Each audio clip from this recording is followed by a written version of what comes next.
하나님께 분노하는 것이 얼마나 위험한지 그 참담한 결과를 여실히 보여주는 일례가 있습니다. 얼마 전에 저는 에이기라는 제목의 선교 간증책을 한 권 샀습니다. 이 책의 이야기에 완전히 빠진 저는 앉은 자리에서 그 책을 모두 읽었습니다. 이 이야기는 분노의 마음을 품은 크리스찬의 처참한 종말이 어떠한지를 극명하게 보여주는 책이기에 여러분께 간략하게 소개하고자 합니다. 1921년에 스웨덴의 스톡홀름에 사는 두 쌍의 젊은 부부가 아프리카로 가서 선교하라는 하나님의 부르심에 순종합니다. 파송 예배를 드리던 가운데 이 두 쌍의 선교사는 현재 자일에 과거 콩고로 가라는 부담을 받았습니다. 그들의 이름은 데이빗 스비아 폴러드와 조엘 베르타 엘릭슨이었습니다. 키가 4.8피트밖에 안 되는 작은 스비아 폴러드는 스웨덴에서 유명한 가수였습니다. 그러나 그들은 복음을 위해 모든 권리를 포기하고 삶을 하나님께 드렸습니다. 그들이 콩고에 도착했을 때 콩고의 벌레들이 사정없이 그들을 공격하는 가운데 그들은 벌채용 칼을 휘두르며 앞으로 나아갔습니다. 데이빗 스비아는 2살 된 아들을 등에 업고 밀림을 지나가야만 했습니다. 가는 도중 두 가족은 모두 말라리아에 걸렸습니다. 그러나 그들은 주님을 위해 순교하겠다는 열정을 가지고 전진했습니다. 그들이 오지의 한 마을에 마침내 도착했습니다. 그러나 놀랍게도 그 부족민들은 선교사들이 마을에 들어오는 것을 허락하지 않았습니다. 그곳은 어떠한 백인도 그곳에 들어와서 그들의 신을 화나게 할 수 없다라는 이유였습니다. 그래서 그들은 두 번째 마을로 갔습니다. 그러나 그곳에서도 그들은 거절당했습니다. 주위에 마을이 하나도 없었기에 지치고 기진맥진해진 그들은 그곳에 정착할 수밖에 없었습니다. 그래서 그들은 정글의 중간에 나무를 잘라 개척지를 만들고 진흙으로 오두막을 지어 살 곳을 만들었습니다. 한 달이 지나고 그들은 모두 외로움과 병과 영양실조에 걸려 신음하게 되었습니다. 플러드 부부의 어린 아들 데이빗 2세도 아프기 시작했습니다. 주민들과는 거의 교류도 없었습니다. 마침내 6달이 조금 지나고 조엘 베르타 엘릭슨 부부는 선교 본부에 돌아가기로 마음먹었습니다. 그들은 데이빗 스비아 부부에게도 같이 가자고 권했습니다. 그러나 스비아가 임신한 지 얼마 안 되었기에 여행을 할 수 없었고 또한 말라리아에 걸린 그녀의 상태가 더욱 악화되고 있었습니다. 무엇보다 데이빗 플러드가 나는 내 아기가 아프리카에서 태어나기를 원합니다. 저는 이곳에서 나의 삶을 바치기로 결심하였습니다. 라고 강력하게 주장하였습니다. 결국 플러드 부부는 먼 길을 되돌아가는 친구 에릭슨 부부에게 작별의 손을 흔들어주고 계속 정글 속에 남았습니다. 몇 달 동안 아내 스비아는 펄펄 끓는 열과 싸워야 했습니다. 그러나 그녀는 근처의 한 마을에서 오는 작은 소년을 데리고 계속 목회 사역을 하였습니다. 이 소년은 플러드 부부가 이룬 유일한 개신자였습니다. 소년은 가족에게 과일을 가져다 주었고 스비아가 그에게 가르칠 때면 웃음을 짓는 것이 고작이었습니다. 결국 스비아의 말라리아는 매우 심해져서 자리에 누워 있어야만 했습니다. 그리고 그녀는 건강한 여자아이를 출산하였습니다. 그러나 그녀는 일주일이 채 안 되어 죽음의 순간을 맞이했습니다. 마지막 순간 스비아는 그 아기의 이름을 에이나라고 불러줘요 라고 남편 데이빗에게 속삭인 후 숨을 거두었습니다. 아내의 죽음에 데이빗 폴러드는 크게 흔들렸습니다. 온 힘을 다해 그는 나무 상자를 만들어 스비아를 넣을 작은 관을 만들고 부족들이 사용하는 관처럼 관을 만들어 산 허리에 그의 사랑하는 아내를 묻었습니다. 아내의 관 옆에 서서 그의 옆에 있는 어린 아들을 처량하게 내려다 보았습니다. 그때 오두막에서 갓 태어난 딸의 울음소리가 들렸고 데이빗 폴러드는 순간 마음에 비참함이 가득 차 올랐고 분노가 일었습니다. 그는 더 이상 이 상황을 참을 수가 없었습니다. 분노가 맹렬히 치솟아 그를 울부짖게 만들었습니다. 왜 이런 일을 내게 하시는 겁니까? 우리는 생명을 바치러 이곳에 왔습니다. 능력 많고 아름다웠던 나의 아내는 이곳에 잠들어 있습니다. 27살이라는 젊은 나이에 말입니다. 지금 제게 남겨진 것이라곤 2살 난 아들과 갓난 딸아이입니다. 게다가 저는 그들을 돌볼 능력조차 없습니다. 정글에서 1년이 넘도록 지내며 이룬 것이라고는 우리가 하는 말을 거의 알아듣지 못하는 작은 이 마을의 소년뿐입니다. 하나님, 당신은 우리를 버리셨습니다. 우리의 수고는 얼마나 쓸모없는 짓이었습니까? 데이빗 폴러드는 부족인을 가이드로 고용하여 아이들을 데리고 선교 본부로 갔습니다. 그곳에서 그는 앞서 철수했던 엘릭슨 부부를 만나자 분노가 폭발했습니다. 저는 떠날 겁니다. 혼자 힘으로는 이 아이들을 감당할 수 없습니다. 스웨덴에는 아들만 데리고 갈 테니 딸을 맡아주십시오. 그는 엘릭슨 부부에게 갓 태어난 딸 에이나를 남겨두고 떠났습니다. 스웨덴 스톡홀름으로 돌아오는 길에 데이빗 폴러드는 갑판에 서서 끓어오르는 분노를 하나님께 터뜨렸습니다. 그는 아프리카로 가서 순교자가 될 것이라고 모두에게 말했었습니다. 어떤 박해를 받더라도 사람들을 예수님께로 인도하겠다고 말입니다. 지금 그는 너무나 낙심한 패배자의 모습으로 돌아가고 있는 것입니다. 스스로를 신실한 마음의 사람으로 생각했으나 하나님은 철저히 그를 무시하는 것으로 보상하였던 것입니다. 스톡홀름에 돌아와서 그는 수입회사를 차려 돈을 벌기로 결심했습니다.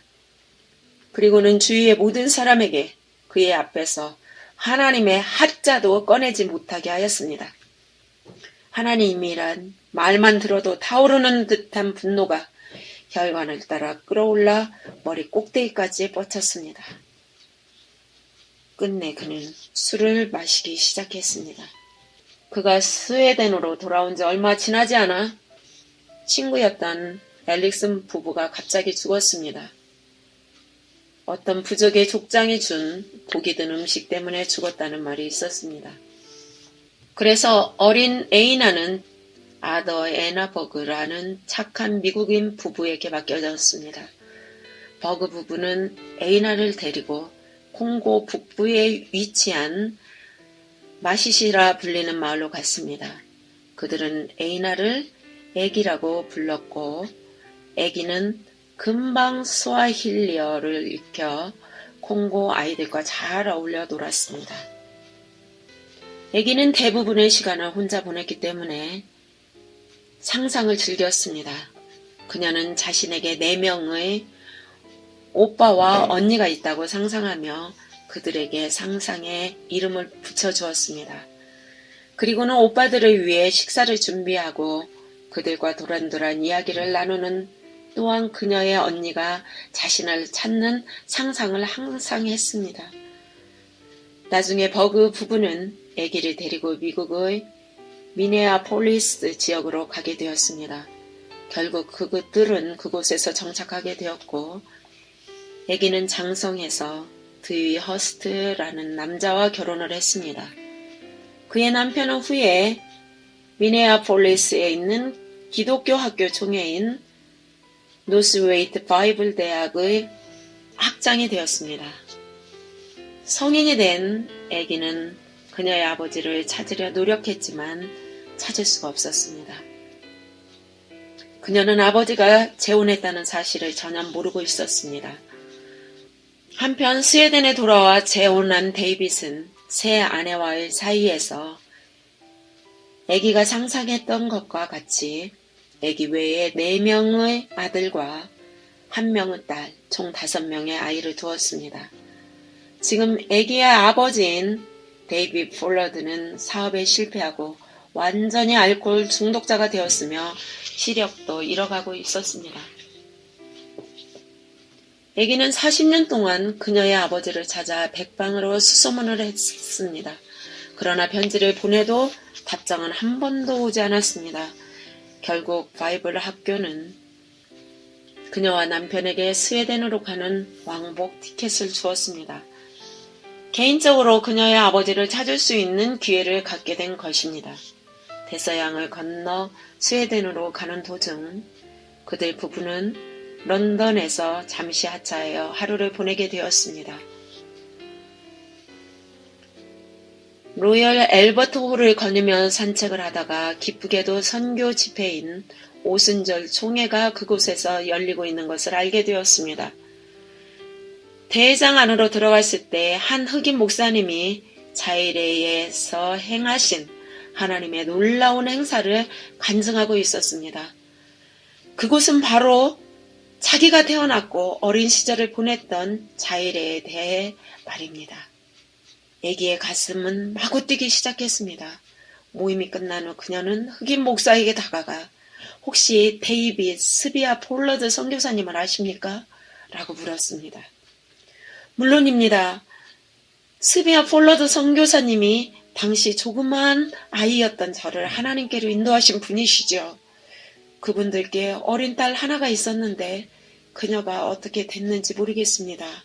라고 그는 말했습니다. 제가 그 아이예요. 제가 바로 애기 에이나예요. 그녀는 소리쳤습니다. 아프리카 목사는 애기에게 다가갔습니다. 그녀의 손을 잡고 부둥켜 안으며 감격의 눈물을 터뜨렸습니다. 애기는 이 사람이 그녀의 어머니가 양육했던 그 어린 외심자라는 것을 믿을 수가 없었습니다. 그는 현재 32개국의 선교국과 몇 개의 성경학교, 120개의 침대가 있는 병원과 11만 명의 크리스찬이 있는 나라의 선교를 관장하는 목사가 된 것입니다. 다음날 아기와 남편 드위는 런던에서 스톡홀름을 향해 떠났습니다. 그들이 방문한다는 소식을 그곳에 이미 널리 퍼져 있었고 그즈음 아기는 그녀에게 재혼한 아빠에게서 태어난 브라더 셋과 시스터 한 명이 있다는 사실을 이미 알고 있었습니다. 놀랍게도 3명의 브라더들은 호텔에서 그녀를 반겨주었습니다. 데이빗 오빠는 어디 있어요? 라고 그녀는 물었습니다. 데이빗은 2살 때 부모를 따라 선교지로 갔던 그녀의 친오빠이죠. 그들은 웃으며 로비 건너편 의자에 외롭게 앉아있는 사람을 가리켰습니다. 자기 친오빠 데이빗 2세는 주름살이 베이고 머리가 휘어진 중년의 노인으로 변해 있었습니다. 전에 듣기로는 아버지 데이빗 플러드는 비참한 마음의 술로 그의 인생을 거의 망쳐버렸다는 것입니다. 그래도 아버지의 안부를 자세히 묻자 오빠들은 얼굴을 붉히며 분노를 터뜨렸습니다. 그들은 모두 아버지를 증오하고 있었으며 연락을 끊은 지 여러 해가 지났던 것입니다.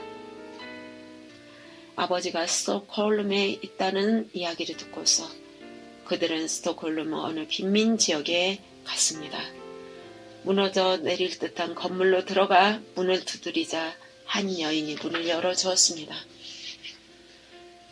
방 안에는 술병이 어지럽게 나뒹굴고 있었고 구석에 놓인 간이 침대에 한 사람이 누워 있었습니다. 그 사람이 바로 한때 선교사였던 그녀의 아버지 데이빗 플러드였습니다. 73세에 접어든 그는 당뇨병으로 고생하고 있었고 발작과 백내장에 걸려 있었습니다. 아기는 그의 옆에 무너져 앉으며 울음을 터뜨렸습니다. 아버지, 제가 아프리카에 떨어져 있던 그 작은 소녀예요. 늙은 아버지는 몸을 돌리고 그녀를 쳐다보았습니다. 눈에 눈물이 맺혔습니다. 나는 너를 버려둘 생각은 전혀 없었다. 단지 너와 오빠 둘 모두를 감당할 수 없었을 뿐이었어. 그녀는 대답했습니다. 괜찮아요, 아버지. 하나님께서 저를 돌봐주셨어요. 갑자기 아버지의 얼굴이 어두워졌습니다. 하나님이 너를 돌보신 게 아니다. 그는 우리 가족을 망쳐놓았을 뿐이야. 우리를 아프리카로 보내고는 등을 돌리셨다. 그곳에선 아무 일도 일어나지 않았어. 우리의 일생을 낭비한 거야. 라며 그는 격분했습니다. 아기는 오는 도중에 런던에서 만난 흑인 목사님에 관한 이야기를 해드렸습니다. 그를 통해 그 나라가 어떻게 변화되었으며 얼마나 많은 사람이 전도되었는지를 말입니다. 모두 사실이에요, 아버지. 지금 그 어린 소년을 모르는 사람이 없고 모든 신문에도 그의 기사가 실렸어요. 그 순간 성령이 데이비 플러드에게 임했고 그는 쓰러졌습니다. 슬픔과 후회의 눈물이 얼굴을 다돌렸고 하나님은 그를 회복시키셨습니다. 감격의 해오를 하고 얼마 지나지 않아 데이비 플러드는 세상을 떠났습니다. 마지막 순간에 하나님께 심했지만 그가 남긴 것이라고는 상처뿐이었습니다. 그의 5 자녀들 모두 예수님을 믿지 않았으며 심적으로 찢기고 큰 상처를 입은 상태였습니다. 에이기는 이 이야기를 글로 쓰기 시작했습니다. 작업 중에 암에 걸렸고 탈고하자마자 그녀는 주님 곁으로 떠났습니다. 데이비 플러드의 이야기는 믿는 우리 모두의 이야기입니다. 그들은 실망하고 낙심했으며 마음은 하나님에 대한 분노로 가득 차 있습니다. 성경은 우리에게 이러한 예를 요나서에서 제시하고 있습니다. 요나서 4장에 나온 말씀을 그러나 불평하는 영이 자라게 방치해 둔다면 그것은 우리 안에서 분노로 자랄 것입니다. 그리고 하나님은 요나에게 물었던 질문을 우리에게 하실 것입니다. 내가 성냄이 어찌 합당하냐? 다른 말로 표현하면 어찌 내가 나한테 화낼 권리가 있다고 생각하느냐? 라는 말씀인 것입니다.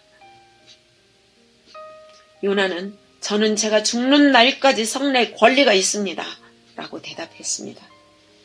그가 대답하되 제가 성내어 죽기까지 할지라도 합당하니이다.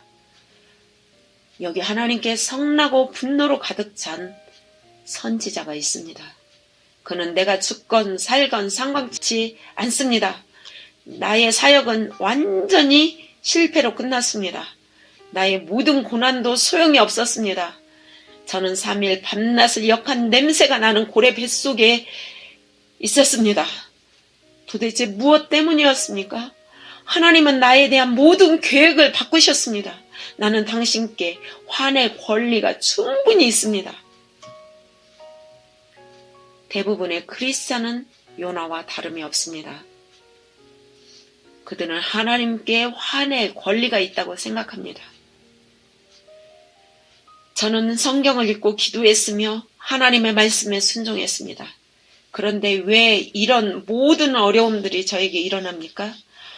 하나님께서 주신다고 약속하신 축복은 어디에 있습니까?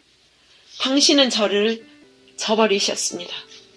하나님께 멈추지 않는 분노를 품고 성내는 것의 가장 큰 위험은 그것으로 인해 당신이 하나님의 위로의 시간을 허비하고 있다는 것입니다.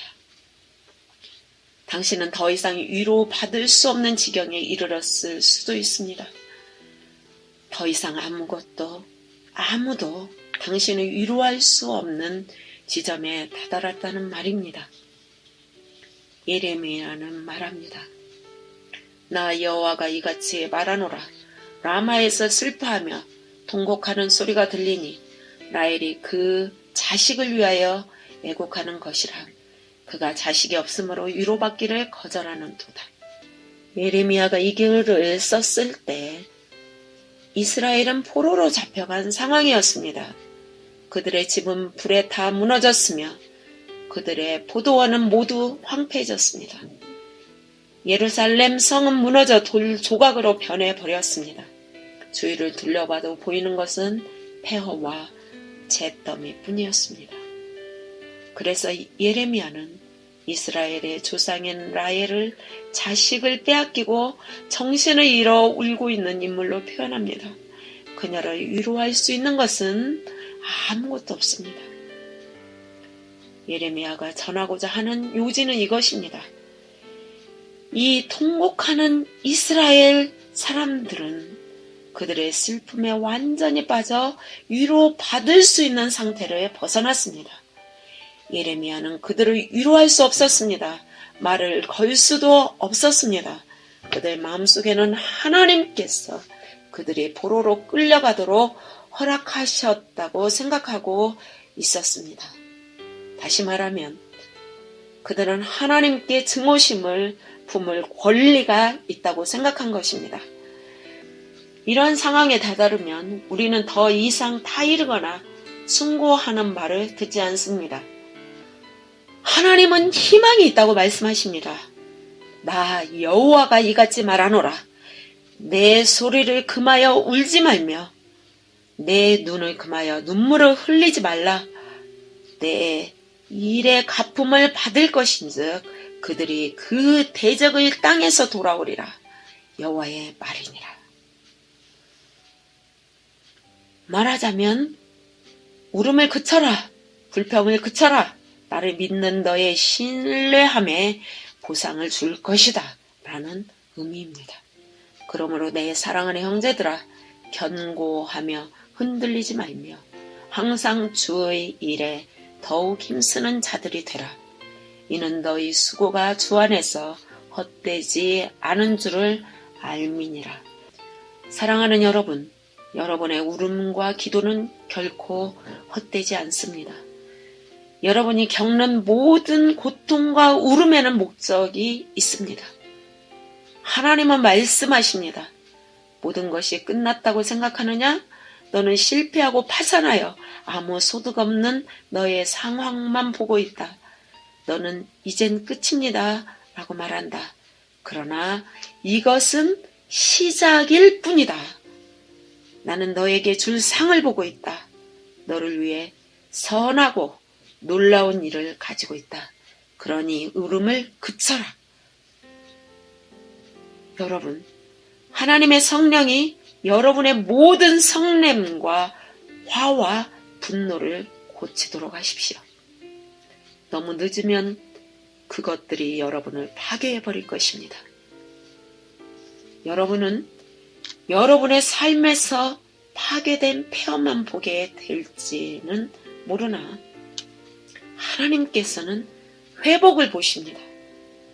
무너지고 황폐한 곳에 있는 당신을 하나님께서 회복시키도록 당신을 순종시키십시오. 주님은 여러분에게 선한 것만 가지고 계십니다. 하나님께서는 이렇게 말씀하시기 때문입니다. 믿음이 없이는 기쁘시게 못하나니 하나님께 나아가는 자는 반드시 그가 계신 것과 또한 그가 자기를 찾는 자들에게 상 주시는 이심을 믿어야 할지니라. 히브리서 11장 6절 말씀입니다.